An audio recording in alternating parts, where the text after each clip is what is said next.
very important.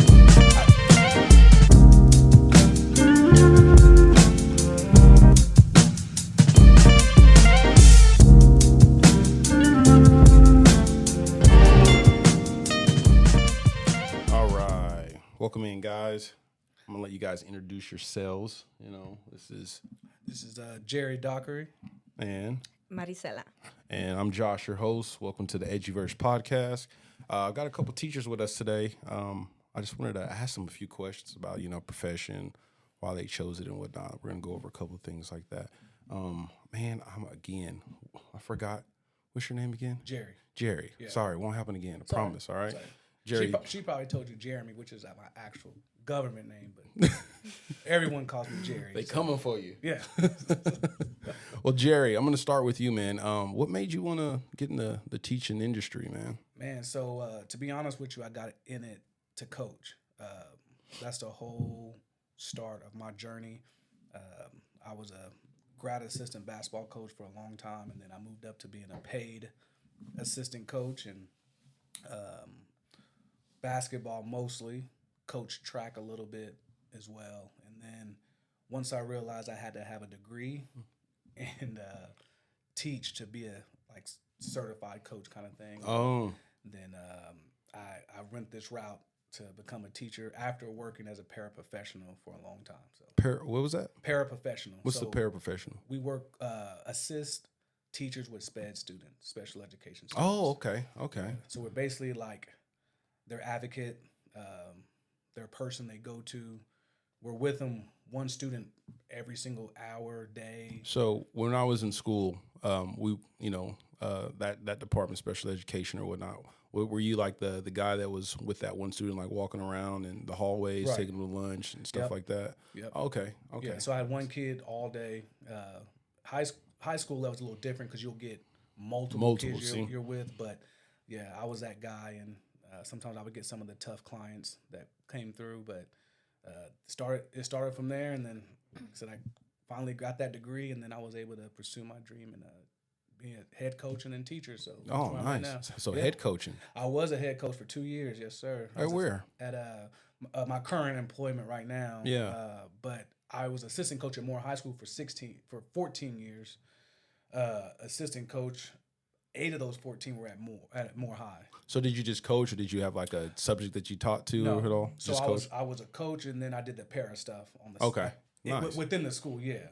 Okay. And then I got my head coaching opportunity 3 years ago, going on 3 years. I don't coach anymore. I retired. I hung out the whistle. And so it's a lot of time, man. And You so miss it? I miss the camaraderie. I miss the players. I don't miss the hours.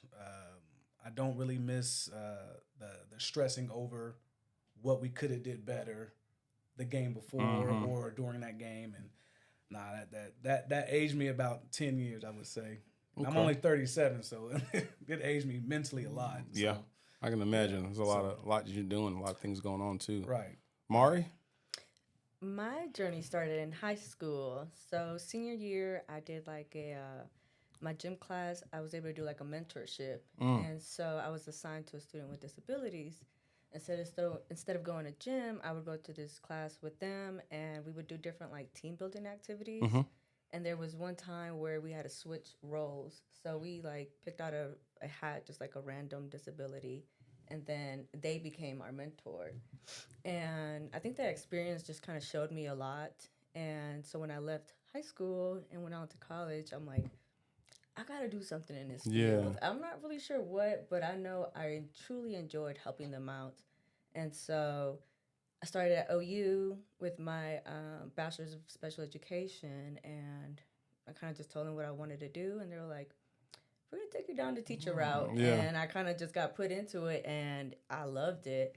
Most of my peers came from, like, families of teachers, and so I was not only the minority, but I also had no experience or no, like, background in what teaching really took, like, So fresh. About. Yeah. It's pretty fresh on you. You think it was awesome? You think it was a calling? Like that was like your No, calling? I believe so. Because I remember like being in class and stuff in high school and just kind of organizing stuff. And they'd be like, Maricela, you're going to be a teacher. Like, you're always like organizing something and helping people out. And honestly, this is my 7th year and I love it. Man, I love it.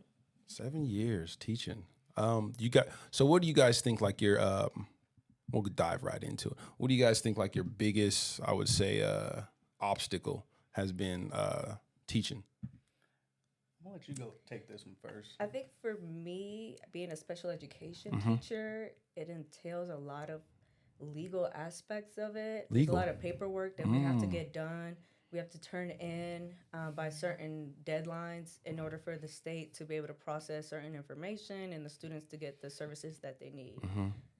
A lot of the general education teachers don't understand that, and not their fault. It's just that we take different pathways in Yeah. schools, and so at this point, it's just kind of hard trying to get them to understand the severity of meeting those deadlines Yeah. and why it's important to follow this plan that we put in place for the students. So this plan consists of like accommodations and modifications, which kind of just adjust the way that they learn or receive materials. So, for example, if there's a test that's 20 questions, an adjustment could be instead of 20, they do 10.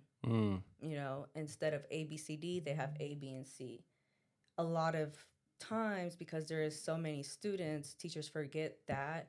They forget to reduce their tests. They forget to limit the amount of like choices that they have to kind of make it smoother for them to complete. Yeah. And yeah, like I said, it's an obstacle we're trying to kind of deal with right now. My current employment setting, they're doing a really good job of being just kind of thinking forward and wanting to kind of address that right at the beginning. So we're trying to find different ways to communicate with one another to be able to collaborate a lot more, and so they understand how important it is to understand what the student's disability is and how to help them grow. Yeah. Well, also with that, you guys are hands-on. Well, you're hands-on with children, right? With special education children, right? So another obstacle like behaviors. Do you guys have to go over certain obstacles with dealing with behavior? Certain kids that come in that have a certain way that they act that you're having to like address or help them deal with coping skills or something like that? Yeah, so sometimes they have a bit, which is just a behavior intervention plan, and it kind of just addresses what possible outcomes have been or what outcomes have been and what possible outcomes could come out of like their behaviors. And then we just kind of try to find those triggers and try to figure out like what it is that's going on before that behavior happens and try to eliminate it or substitute it with something that's a lot more effective. Yeah. But Jerry got a lot more experience with dealing with a lot of more Aggressive. students, yes. Tell me about that, Jerry. So as a para, we kind of take on the job that's assigned to us. So being one of few males when I was a paraprofessional, we kind of had to deal with the males. They typically try to keep it gender based. Yeah, so they separated them. So Right. like a boy side, girl side type of thing. Well, as far as like who their para would be. Okay. So they try to do their best to keep the more aggressive, bigger males, students with male paras, but it's such a short list of male paras that you're kind of forced to just do the job. And I had a lot of instances where kids were violent, verbally abusive, where, you know, there's not a lot of backing from the people making the decisions, but you just sign up for the job and you do it. It gets tiring because, you know, you get tired of getting cussed out every day. Yeah. You I get know how tired of- that is, man. I know how that is. I'm just, We've had a secretary get knocked out by a principal before. I mean, not a principal, by a kid before. Right. Like, oh, that was crazy. Well, and that's the thing. And I know Mari didn't mention, like, you know, I don't know if this is like, you know, the 504s and things like that. If that's part of their, documentation that they're violent, you're almost SOL because they can hurt you. yeah. And they give you tools, restraints and Yeah. things to do, but I'm only 5'7", so if a kid is 6'2", 6'3", 6'4", right, and that's people yeah. don't understand how strong. Yeah, that size is. So I a little bit of my background. one of my other jobs. I work in behavioral health, right? So I get what you're saying about that. Like when we have trainings and stuff all the time of, first it was called therapeutic options. Now it's called evade or something like that. Evade that they call. But like I remember first starting that job, man, they would tell us, like, hey, like keep keep your people, your patients, like about 6 feet away from you, you know, so you can react in certain ways in case they were aggressive or over aggressive. And it's different tiers, kids, teenagers, adults. It can be different, So I know what you mean, 6'2", 6'3", when you get a new patient in and they 6'4", 300 pounds or something like that, you like, oh man, let me go ahead and build this rapport real quick with this person. So, I don't ever have to be in that type of situation or whatever. So I'm asking, like, is that something that you did, ever? Yeah. Like with those kids, like that you would see that come in and you had to deal with that had aggressive nature or just history that you'd try to build a rapport with them at all? Yeah. And so they give you like the background of the student, but they don't always give you all the details. And so one thing I've learned is just, I've been told I'm just a cool dude. So I'm just myself when I talk to the kid. I don't treat them any differently. I study them the first couple of days I'm with them and see their mannerisms and see what triggers them and things like that.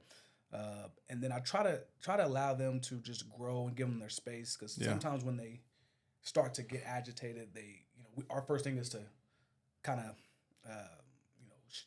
guide them or you know what I'm saying, like kind of guide them and give them their space and let them kind of learn how to develop that coping mechanism on their own or things that they've learned. But luckily for me, I've never been swung at often because, like I said, I do have that rapport. I built that rapport. That's I think that's the most important thing you can do. Trust that trust. Exactly. And they know that they would call me coach. That I'm gonna be there for them, whether I have to be on them tough or not. But I'm still gonna make sure that we have that connectivity. So that was a huge help for me. Just my personality, I think, in general. That's good, man. That's good. Not to brag, but I think it's very important. I mean, like, not even with special education or, I don't know what they would call it. I know in like middle school they called it like in-school suspension kids. You would always just be in that, They still have it. We call it ISS. You got to go to ISS because you've been bad or something like that. But I'd say, like, I would even try to build rapport with those kids. You know what I'm saying? Because I think authenticity is important. If somebody meeting you, they don't know you. They don't know I don't know what you've been through. You don't know how I am, so that's good that you start off that way, Yeah. And then because you're kind to that, that kid, you never know what they could have been through or anything like that. So that's pretty cool. Mario, I had a question for you. You deal with hands-on again, with special needs children. So how are you guys heavily involved, I would say, with the kid? And do you guys have like meetings with them and the parents and stuff like that too? Or is it more just... Yeah, so the category that I deal with are mild to moderate disabilities. So that can consist of specific learning disabilities, and that could just be like academic wise. And that's what majority of my population of students are. And so per law, we have to meet with the parents, and it's the parents, the principal, a counselor, and then the special ed teacher. And most of the times you want the student to be there because the meeting is about them. But we have this meeting once a year, and we all get together and we look at their progress, and we just kind of make a plan for the next year. Yeah. And then we have another one that's tri-annually, and that the school psychologist comes in and just kind of reevaluates them, or if there's enough data showing that they still qualify for services, then we just kind of like approve it and keep it going. But yeah, we try to include the parents as much as possible. How much that actually gives us in the end, it's a different story. Yeah. I think, since we do teach high school, a lot of parents do become very offhands. Yeah. They start looking at the kids as more adults, and a lot of parents work as well, so they're not as accessible as they were when the kids were younger, 5, 6, going to the school parties, parades. It's that thing that we like to say all the time: life be life, and Yeah. you know what I'm saying. Yeah. I think as parents, I'm a parent myself. I don't know if you guys are. Yeah, I am. You're Yeah. not. You're not. But I would say we try to have as much time as we can for kids. But as kids get older, we get more and more responsibilities.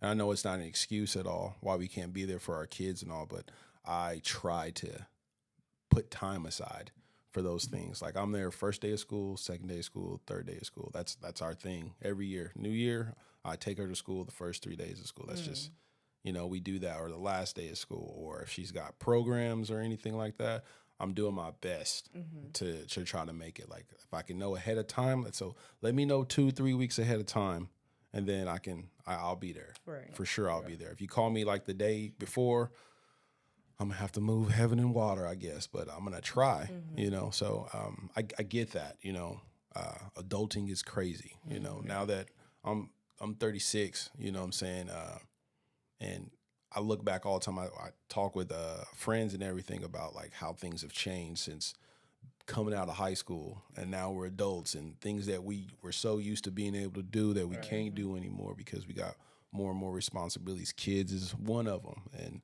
my biggest thing is we always want to give our kids, more than we had. Right. You know what I'm saying? So that's one thing I try to concentrate on, and it's good to have good teachers like you guys that fill that spot, for some of these kids that don't have that as well. So I'll never forget my teacher, Mr. McDonald, that was his name, at my high school I went to. He I think it was him and another teacher named Mr. Crosby. They were both math teachers, and I hated math. I hated math, man. But they made it easier for me in math, and they, if I ever slacked up, they'd be on my butt, man. It was just like that. And, they influenced me to want to do better and try and stuff. But even when I graduated, Mr. McDonald, he always stayed in touch with us. He would see all the stuff that we're doing and congratulate us, kid being born. If you get a new job or something, he was always there, man. So shout out to Mr. McDonald, Another thing I wanted to ask you guys is it only special ed you deal with, or do you dabble in the other children too at the school? Yeah, because it kind of depends. So before my current employment, I was in the public school setting. So I was the English special education lab teacher. So I had first, second, third, fourth, fifth hour. And so the kids that came to my class, they just had low reading and writing levels kind of thing. And so at that point, they came to me in class. But now I'm more like in a hybrid model. So I push in. So while they're going and meeting with their teachers and kind of doing activities with them, I come in and do more of an inclusive model. So I'll work with them, and then I'll go and work with the other kids around. Because we have a lot of kids that are undiagnosed. We have a lot of parents that don't want to be the parent of a student on an IEP, a student with special needs. What's IEP? It's an individualized education plan, and that's where they meet once a year, and it's like the Holy Grail. Like we follow it to a T. Okay. And if we don't, we could lose our license. Like we could literally get taken to court for it, kind of thing. Wow, that's interesting. That's a lot of pressure, man. Yeah, it is. So documentation is a thing. Important. That's why you were saying that earlier. Yeah. Like it's a thing, and so the model that I'm in currently, it allows me to work with my students and with the general education students, and it's perfect. It kind of makes it more normalized, like having a disability or needing an extra teacher in the classroom, because I don't walk around with the sign that says special education teacher, Miss E kind of thing, So I come in there, I introduce myself, and I'm like, hey, I'm assigned to these kids, but I'm here for everybody. Yeah. And I established that relationship, and it works great. I love it because it's considered their least restrictive environment. If I'm pulling them out of their instructional time with their core subject teacher, like they're losing out on a lot of good information, and so it's important to be able to have them in those spaces and allow them to socialize with their peers that they typically wouldn't socialize with if they were like in a public school setting, because you have your special ed classes and your general ed classes. Okay. Do you guys think the culture of, like, I'm not saying culture as in students, but teacher culture? Like, do you guys have like a culture together that you guys work as a team and stuff? Do you think that's very, very important? I think when you go into education, that's the plan. I think Yeah. you have this perception of we're all a team, we're all here for the common goal. But Trying to be on the same page. right, you're all there to educate kids, to love on kids, and push them to reach their full potential. But you know, I don't always see a culture of goodness when it comes to teaching. It's almost like you have your tribes or your cliques, and everyone has who they're comfortable with, who they like, what they have in common, which is probably pretty normal. But again, our common goal is the same thing: is to educate kids. We all got into this because of our passion for kids, our love for kids, and like I said, we were impacted by a teacher, which made us want to teach. But you might have 2 or 3 people that you bond with, but I think as a culture, teaching culture, I think is very, very, in my opinion, a very toxic environment, because you have those who, favoritism. You have the ones who are the favorite teachers, or who. Then you have the veteran teachers who've been there for a long time, Tenure. and then you have a teacher like me who was a business degree who got into teaching. So now I'm an outsider into their world, and so it's almost like, well, you're not really one of us vibe. Yeah. In my opinion. Now, I'm not sure what Mari's been through. I'm sure it's probably similar. And then we don't even want to add the race factor on top of it, because there's not very many African American males in education, and so now you add that element to it on not top of being, a teacher, or one of us. We've been here for 20 years, or I'm an alumni here and I came back. You're kind of an outsider. So you on the kids that you deal with, you're So I teach a health class. I'm an elective teacher. Oh, you elective teacher. I'm the fun teacher who. That's what I was gonna ask. Are you the teacher that like like kids see? I mean, every school has them. Right. They're great teachers and all, but like when you're walking down the hall, they're like, "Hey, Mr. J," or They call me Coach. Coach D. They still call you Coach Yep. D. So they'd be like, "Hey, Coach D, what's up?" Like Right. you that teacher. I am that guy, and now I've become a kind of a shoe guy. So they check my shoes. I gotta fit check. Gotta get the fit check, but I've developed that culture because I teach health class, and it's a class at my current job that I kind of created from the ground up. I built it basically, and I have kids who just recently took my class 2 semesters ago, and so last school year, and I want to get in your class again, coach. I'm gonna get in your class again. I'm like, bro, you just was left. in it, And so being an elective, I didn't get to speak on this, but being an elective teacher, you kind of feel like a special ed teacher in the sense of where you're kind of by yourself, because people think elective teachers don't do anything. They don't. Really? They don't really. It's have like to. it's like the break from the real. Right. You're not going through the grind that us real teachers go through, right? And some of that could be because of the reputation that some elective teachers do, like most of physical education, music, art, foreign language, band, things of those natures. Like, we don't go through the struggle of I feel like you do. I feel like you do, because I'm reminiscing like back in school and stuff, and I had gym. They had to teach us certain things in gym, they had to, and teachers had to deal with different attitudes, Exactly. It's like not all kids act the same, and we all know that. And you got the class clown, you got the one that don't want to do nothing, you got some of the smartest kids you'll deal with, but they're all those type of kids in that same aspect, and you want everybody to work together, you want everybody to behave and stuff. And gym was an escape for us, but a lot of bad stuff happened in gym class. A lot of teachers had to deal with fights, arguments. If you lost a game, or if you played dodgeball, hit somebody, you gotta break that stuff up. I think it's the same. I think it's the same thing for definitely elective is. music class too. School is different from 10 years ago when either of us were in school. It's heightened up with, bullying, hazing. It's all amplified up because of social media too. So it's a lot you have to deal with. You have kids that go to school that you don't know what's happening at home. that you have to address as a teacher too? You know, if you see something, you gotta report it, right? Is that something that's Yes, we're mandated reporters. yeah. Yeah. So that's other things that you have to deal with as elective teachers. Right. Art.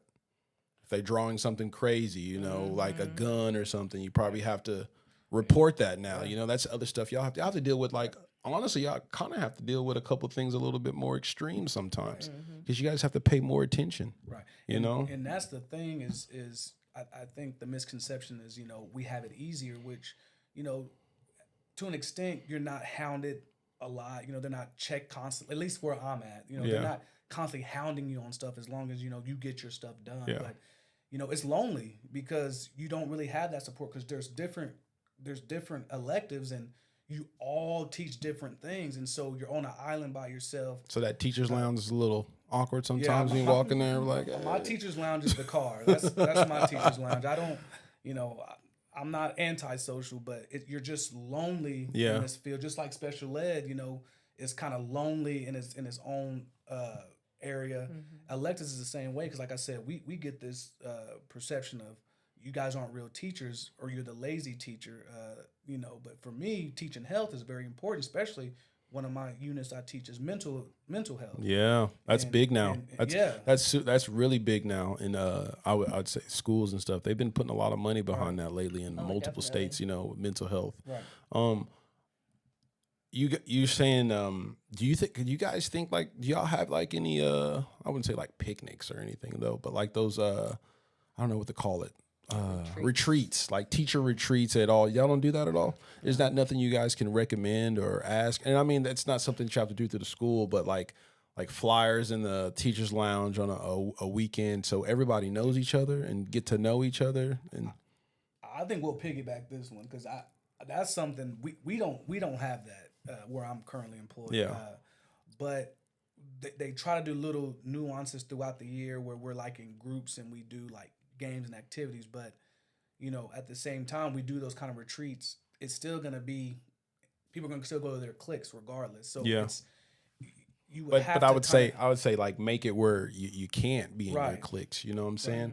Like if somebody is organizing it, like you put them with the people that they don't know, so they have to meet them, so they have to partner in like a activity or something that's fun. You know what I'm saying? Because then you have no choice to like, hey, my name's Jerry, my name's Josh. Right. Oh, what do you teach? What do you teach? You know, oh yeah, that's cool, man. Like, and then that's how you know how it starts. Then you move on to the next person, kind of like a speed dating type thing. But you're meeting teachers, Right. you know, that you don't know or that you don't know that well of, you know. And then you get to actually learn about them, you know, learn their likes. You know, have a card. This is what I'm going to ask you. This is what you have to ask them. Something like that, just to get to know that actual teacher, and then maybe something along the lines later in line that it's easier for you to go and talk to, or hey, did you need help with something? Right. You know, I got time today or after school to help you.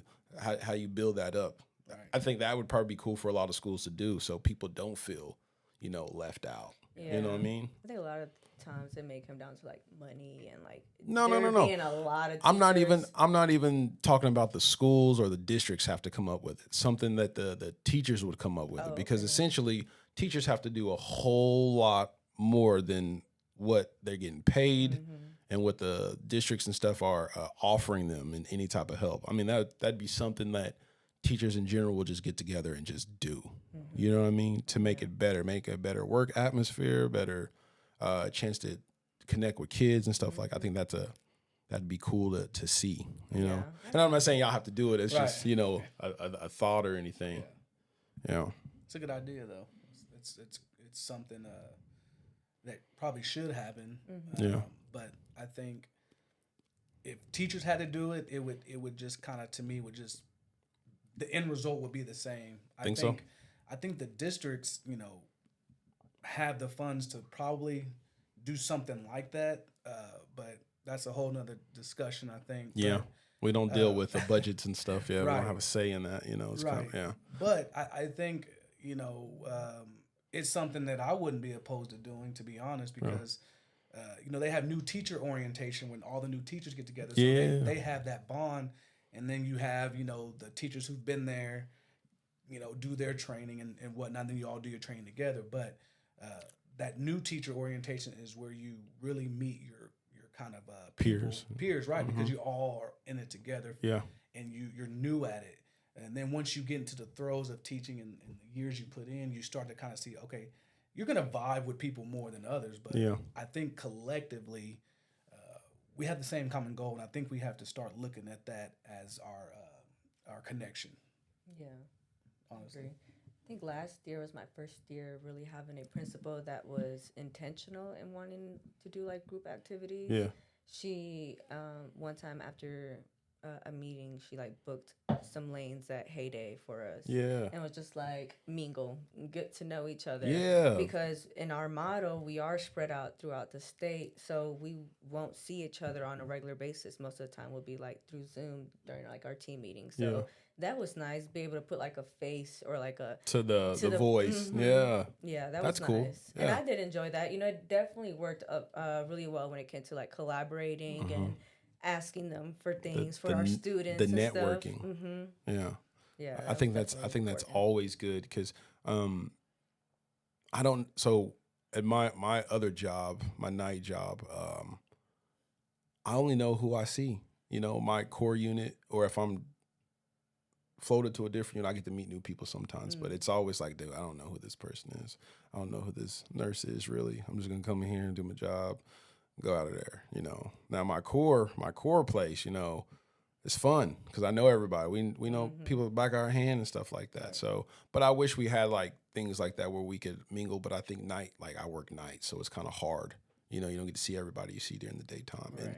even at my day job or whatever, when we have our well, we used to have like meetings and stuff with other stores and stuff like that too. And you got to network with managers, assistant managers, other people.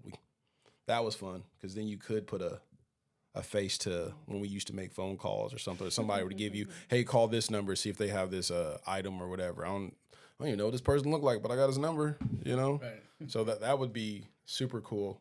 And I think, I don't know, man. I think a lot of it is overlooked nowadays, you know, and I know a lot of stuff is about money or, you know, other stuff too, but I just think 10, 12 years ago, I feel like it was so much simple than it is now, you know. It just is. I know people grow, people get older, things change and all that, but man, I always look back at it and I'm just like, golly, man, you guys remember when rent was like $700 or something? Swear, I talk about that all the time. We somebody told me the other day, because back to school stuff, right? Somebody told me backpacks was like $70, $100 now, and I'm just like, like, oh my gosh, like everything is going up. I got a 3-year-old who goes to like a preschool, Mhm. and the school supplies for that, I'm like, what? What are they doing? I mean, yeah, what? I was just He's telling 3, Aaron, like, my niece I don't- needs 14 glue sticks. She's going to first grade. Yeah, 14? 14. And I'm like, I get it. Like, kids run through glue, they run through crayons, they run through stuff. Yeah, But if you got 14 glue sticks. times 25 kids, right, that's like 350. right, What are you doing with 350 glue sticks? right. Like, are they really running through 300 glue sticks in a year? A year, yeah. I don't know. Remember when we went to school? It was two Two tissue pencils. boxes. Yeah, It was like 2 crayons, glues. like a couple of notebooks for each class, a couple pack of folders, and some certain what are they? What are those type of pencils? Ticonderon pencils or Yeah. whatever. We had to get those, you know. And then some markers, a pack of markers, and headphones. I remember I got headphones one year. Never used them. Never freaking used them on that list, you know. It's crazy though. It's kind of like a double-edged sword on like how to feel about it, you Well, know? that's- Because yeah. as teachers, like, Just about to say You be like, that. I need that. yeah, like we get literally tables and chairs. Right. We And have to buy everything. walls. I mean, you know, you could speak on it a lot more than I probably could, or at least you probably could have. Like, I mean, like I said, double-edged sword, because here's my 3-year-old. Here I am complaining about providing all this stuff. But then on the other side, I'm a teacher. Like, yeah, why don't you go ahead and get 2 more glues for next year? you Yeah, know? yeah. This got to last because, you know, we don't have the financial, you know, benefits of spending our own money Yeah. to do it. And it's not like, you claim it on your taxes, it's not like you're getting that back. So, Yeah, man. you know, it's almost like, yeah, come on. So do you guys get donations from parents? can. I seen that a couple years back that like a couple of teachers were getting like donations from people, or I mean, there's a lot people do around the city. I think you guys know who. I think I saw like I'm not 100% sure, but I could have sworn I saw like the artist here named JB.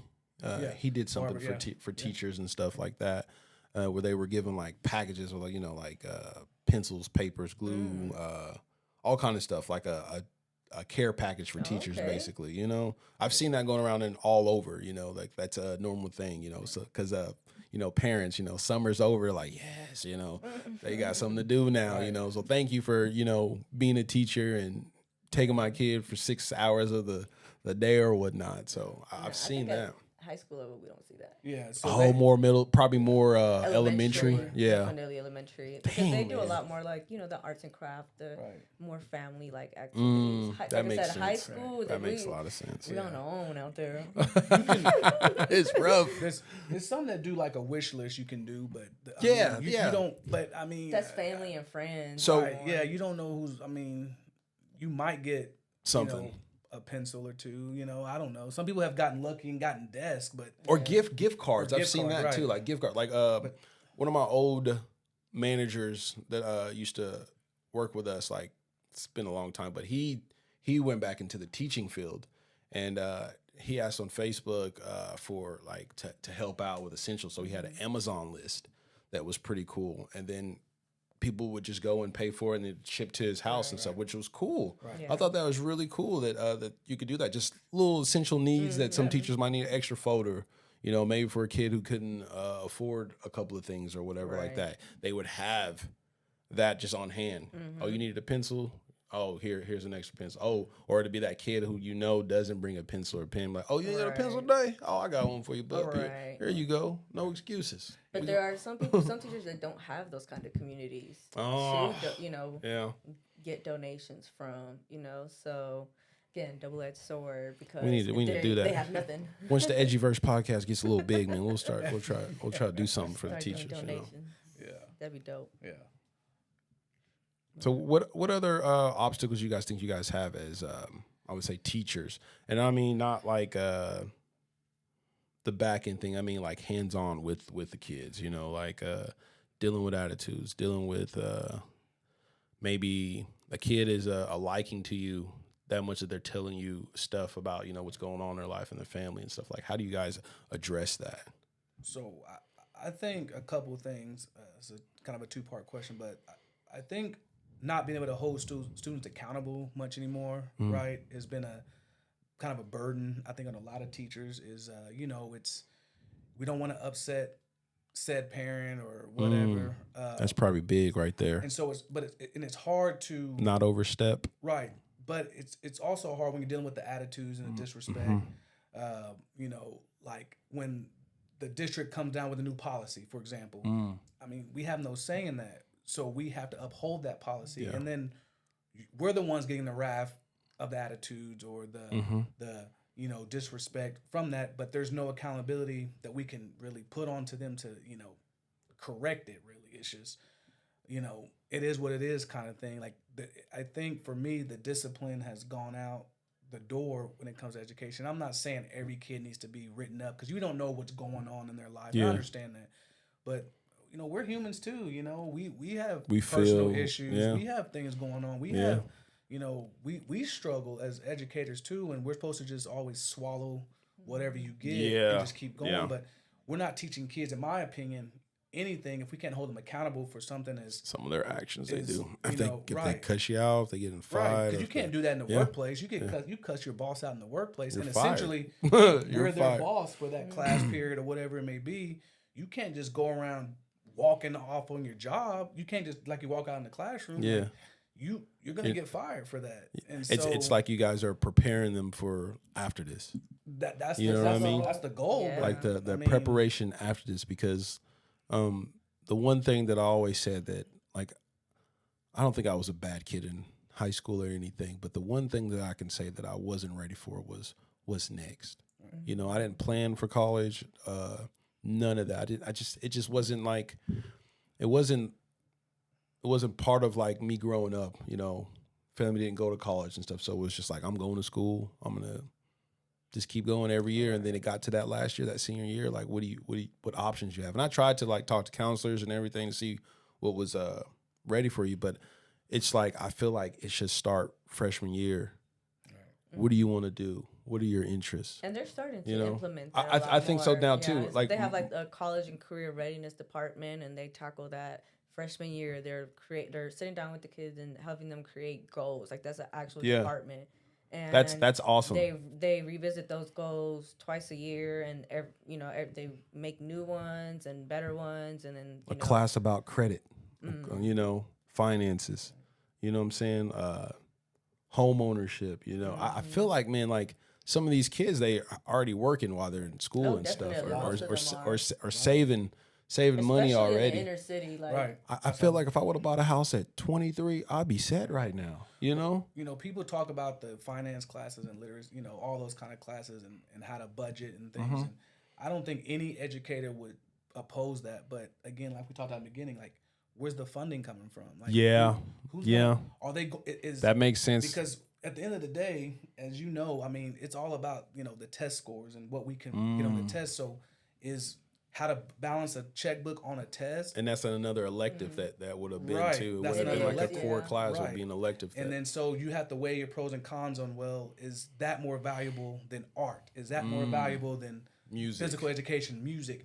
And to some people it may be, you know, more value, but like we talked about before, like there's some kids with some really musical talent who, you know, can't afford to, you know, just buy instruments and play on their own. So Yeah. they have this one class where they hone their skills. And Yeah. with art, there's artists that get created all the time from art classes. Yeah. And health, you know, my class, a health class where kids have no idea what a bicep is or where it's located in their, you know, juniors in high school, right? Yeah. And so But I want to go lift weights. right. I don't even know what muscle I'm working, but you know, you hear a lot of people on the outside, well, you know, where's this class? Where's this class? Well, I don't disagree with you. I don't think Mari would either, but it's like, I mean, who's paying for it? Where's it coming from? And that's when we have to step back and kind of, you know, look at everything as a broader scope than just Right. you know what we see now, I think. Yeah, I mean, some schools, like I know at Moore, they did start doing like a financial literacy class, but most of the time it's like their freshman year, and freshman year you're You're not thinking about none of working that. I feel like that would that. be like a elective that would be only available, I would say, for like juniors or seniors. Yeah, You know, because definitely. then they're on their way to college or life after high school. You know and what they I'm have saying? something to apply what they're Exactly. learning. And do you make it an elective that's a requirement to graduate, right? Is that because you have to have I feel like it class- should be. Right. But again, it goes Right. back to the funding thing. I'm with Is you. the state gonna fund a class like that? You know? It's more, are they gonna is that gonna be the focus in the classroom? Because like I said, we gotta prep you for the ACT. Yeah, yeah. So that makes I sense. don't have time to teach Johnny, you know, the interest rate on a house, Yeah, right? Like I have to get him to know why, you know, algebraic equations. Right? yeah. So that makes sense. I, yeah. I think that's the misconception that people who are on the outside don't see, because like I said, I think all teachers would say, yeah, we need this, we need this, we need this. I would like to take this. I mean, I would like, you know, But you guys are trying to get test scores up. You guys Right. are trying to graduate kids, and right. I get that. Yeah, Because that's when the political side comes in, because you guys definitely answered that the- question for me, because I've always was like, man, if I just would have known this, like, dang. right. And then that's, you know, the test scores comes with the, you know, the politics of education, and you know, it's about the mighty dollar, you know, and those test scores provide that. And, you know, we talked about a lot of inner city kids, like they're not worried about college. Hell, they're trying to provide. Yeah. Right. Survive. Yeah, You know, and so that's, I think we both have. That's lived another that, thing dealt with that- and that's see another it. thing I think teachers, you know, see. You know, like I know, like you guys go to classes and you guys see these kids, and I mean, you can probably see it on their face some days. You know, like shit is not great Yeah. where I live, or shit is not great, or what I'm going through, or what I have to go through when I leave here. This is my safe place for 6 hours today. I get to come to school, be around my friends, and hopefully learn something, you know, and then I got to go home to Whatever. whatever why I'm looking like this when I'm walking in your classroom, or why I'm yelling, or why I'm cussing, or those things. That whole thing, life be life, and man, Yeah, it's that's why it's it's so crazy. important to get to know your kids at the beginning, to build that rapport, to understand them. Yeah. Like I've had so many instances where they're like, "How is he doing so good in your class?" And he's failing my class. Like, what are you doing? I'm like, Do you talk to him? I'm teaching him. Yeah, I'm like, have you talked to him? Yeah. You figure out what's going on. No, like, well, last night he was up, since 2 a.m. helping his brother watch over their baby brother because their mom doesn't like get woken up That's in the middle of crazy. the night. So no, he's not using drugs and he's not just being disobedient. He's literally tired. Like he Yeah. has not been to sleep. He's been up since 2 a.m.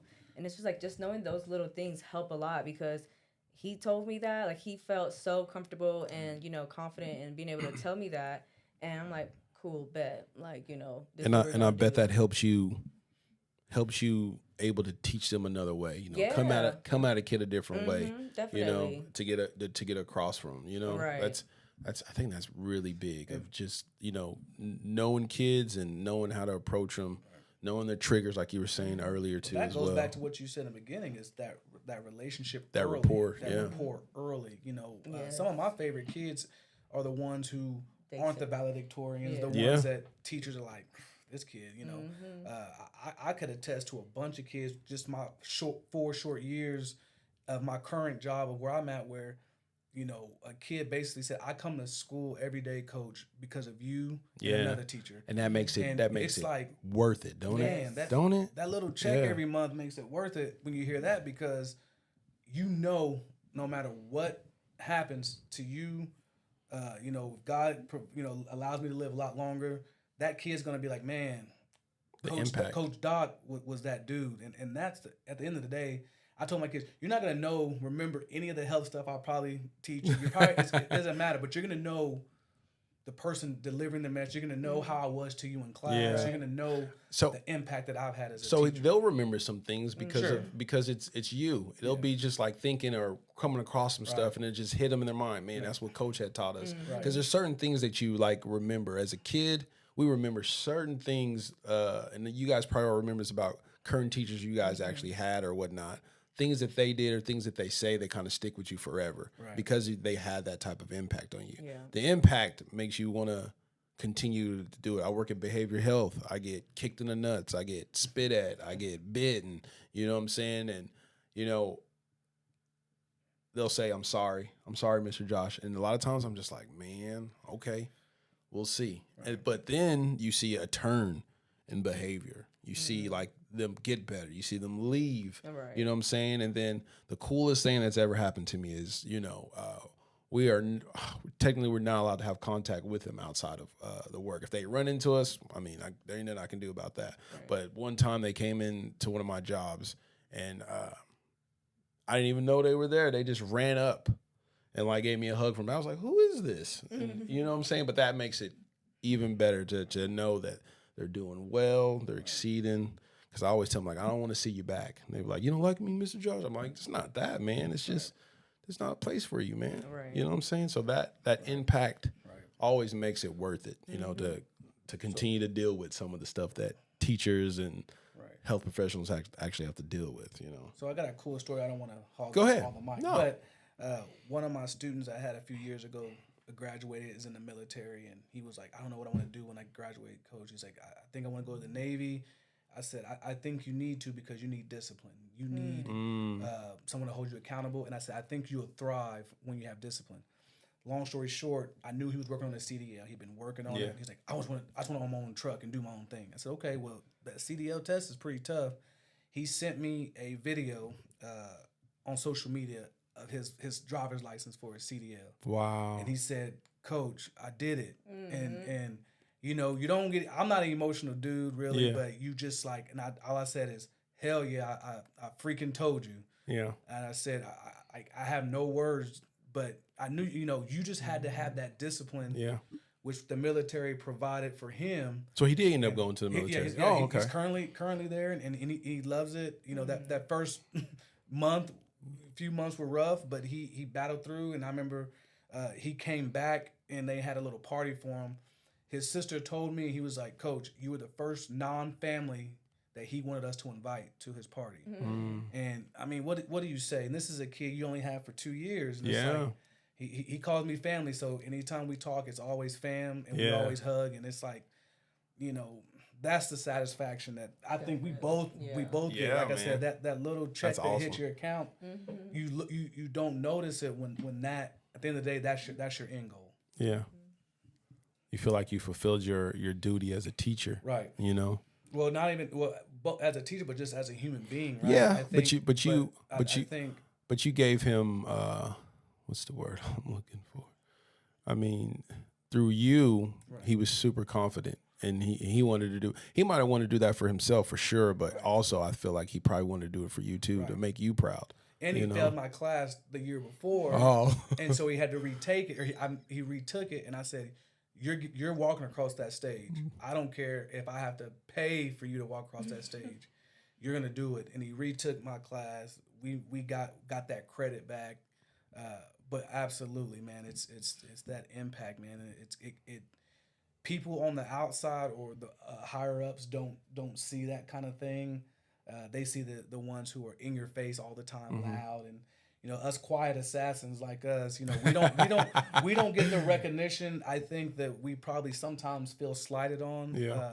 But when you're getting invited to things that nature and people are sending you wedding invitations, yeah, makes hey, it worth it, man. who cares what anybody Yeah. else? Keep your teacher award. I'm Right. good. Right. What about you, Mari? You got a story of something like that? I would say I have a few stories. Yeah? Yeah, but I One that I think it's sticks out. just. I mean, I think the ones that stick out the most are the ones where like I've had kids send me emails like, "Hey, Miss E, I decided to pursue a teaching degree because of you. Oh, Like, wow, yeah. I just enrolled into Rose State. Like, it just popped up on my memory the other day, and I think those are the most rewarding when Man, when they you wanna put be a- such an impact on them that they want to recreate what you gave them. Man, that's awesome. know? Yeah, that's a great feeling. That is a great feeling. Got little Miss E's out in the world now because of you, of what you did for them. Yeah. That's cool. And I had another kid send an email. I think it was like 4 a.m. or something like that. He's probably up playing the game or something. And he's just like, I guess he's like transferring schools, and he was just like, "Hey, just want to say thank you for all your help. I'm sorry if I was trouble. Like, you really made an impact. Like, I'm gonna miss you. Thank you for everything. Whatever, you know, just so on and so forth." And it's just like, you took the time out your day to like send me that email, and you could have just gave your laptop back and gone about your day. But I think it's just them going the extra mile, or them putting in that effort to like reach out and just wanted to say something. I think that's very rewarding. Yeah. Dang. Y'all both have got the great end of everything, man. So it Yeah. makes you continue want to do the job though, right? Right. Man, Right. that's awesome, man. So, what do you think the best thing that you guys have got out of teaching? My relationships with my students. Honestly, I think, you know, everybody always talks about, you know, the negative side of teaching, but I always say I love teaching. Like, I've never said I hate teaching, I hate my job. I've always said I love teaching. The students make it worth it 100%. Anytime I've ever left the school, it was never because of the kids. It was always because, you know, admin or something like that. But that definitely has to be the main thing. Like, just knowing that I built a rapport with them, or I gave them an experience that they probably would have never have had if they didn't have me as a teacher, just because of the things that I bring to the table for them, and, you know, the resources that I'm able to provide for them and show them, and just the opportunities that I give them for growth and success. I think, I don't know, that you just can't beat that. Yeah. You just can't beat it. I concur, and I think for me, it's changing the perception of a black man, really, Yeah. because there's not very many of us in the building. The images that a lot of kids see are, you know, entertainers, Yeah. rappers, you know, some of the negatives. Not saying rappers are negative, but some of the negative connotation that comes with, you know, some people of color, and for me, being in a position, being a minority at a predominantly non-black school, Yeah. allowing these kids who are from a culture who probably have no idea Yeah. how black people are, African American men are. I'm that positive image of that to Yeah. them, to them. So for me, I'm not the my black teacher. I'm just Coach Doc. Yeah. So and I think that's always been my biggest impact. One of the things that I love the most is I, I'm changing your thoughts of what you might have thought of people who look like me, but this is what you see isn't the reality, or what you've been told may not be the reality. And so that's huge for me, and I preach that a lot. That's why I'm currently trying to get my, working on my master's to get into higher education to so they can see a positive African American male in a position of decision making and power and things of that nature. So that's what's huge for me. Yeah, I can agree with that in the sense of like my experiences with my Spanish speaking families are beyond what I can really explain. A lot of times, when I worked in an inner city school, majority of my students were Hispanic and did come from similar backgrounds and did go to a similar school that I went to in high school. And so I think just being able to be someone that looks like them and share my experiences with them and then be like, oh, wait, your parents too? Or like, oh, wait, you're the first one to go to school too? And oh, wait, you went for free? Like, Yeah. you got scholarships like that? And just be able to be like, yeah, and you can too. Yeah. Like, we're literally the same people. Like, you can too. And I think, just giving them that higher sense of hope and seeing that light at the end of the tunnel. And the parents as well, they feel like such a burden most of the time having to ask somebody to translate. And they have to worry and wonder if what they're saying is even being translated effectively, and if their voice is actually being heard. and, and so yeah, just building that relationship with the parents and the students that are Spanish speaking, I think goes like it warms my heart, to say the least. My bad. Do I let these Put them folks out. in? Put them outside. Yeah, you do. Oh, okay. Let them in. Put Kingston outside. But yeah, man. That's super great, man.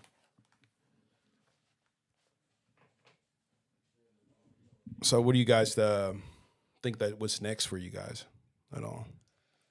Well, I think for me, it's like I spoke The about masters? the masters in educational leadership, which Or let me rephrase it. What do you guys are wanting out of this school year that is upon us right now? I think I want to make it to see another graduation class get through and not allow the outside forces, that things I can't control, push me out and make me go in a different direction professionally. I think that for me is a goal. I don't want to feel like I have to leave just for the relief of the stress, right? Like my goal is to see this thing out, see another core group that I started with as freshmen. They were freshmen and now they're seniors my year 4. See them cross that finish line. That's kind of like what I am expecting and looking forward to for this year. I think for me, just kind of gaining more experiences and being put in places to kind of grow within my career, like different conferences for like special education teachers or stuff like that. Because I am in my 7th year, I'm like figuring out what my next step is going to be. Am I going to stay in a classroom for forever, or like where am I going? Or something Right. And I don't really want to get into administration because I feel like once you get into administration, you lose that connection with the kids. Yeah. You lose your purpose sometimes because now you got to worry about numbers. Mm. And that takes away a lot of time from the classroom. And I think that right there is like what I'm fearful of, just being away from the classroom so much so that I have zero connection or opportunities to help kids grow. And so that's where I'm trying to figure out this year, where I'm going next, because being in the classroom, I don't think that's something I want to do for, a very long time. I'm trying to work on establishing a nonprofit, so maybe navigate more into that world, or I've even thought about counseling because I love being there for people. I Yeah. just love making people happy and just, being an ear for them. And so maybe even that route, but counseling like in schools. Like I Yeah. want to be there for kids, specifically high school, because Yeah. again, parents are so off hands at the high school level, and that's the worst time to be off hands. yeah. The worst time. And so, just having those first hands-on experiences with kids and listening to their traumas and knowing the counselors that they're going to, or knowing the services that they aren't getting, it just that alone just makes me want to be a counselor as well. But that's pretty much all. Well, I definitely respect you guys as teachers, and I feel like you guys are doing a great service to everything that we talked about today. So keep that up. Keep that good Thank work. you. Be that Appreciate be that person, be that need for those kids. Thank y'all for coming. Thank you for having I us. definitely Thank you for appreciate having it. us. Did you guys have a little fun at all? Of Yeah, course. Once the nerves wore off, Yeah.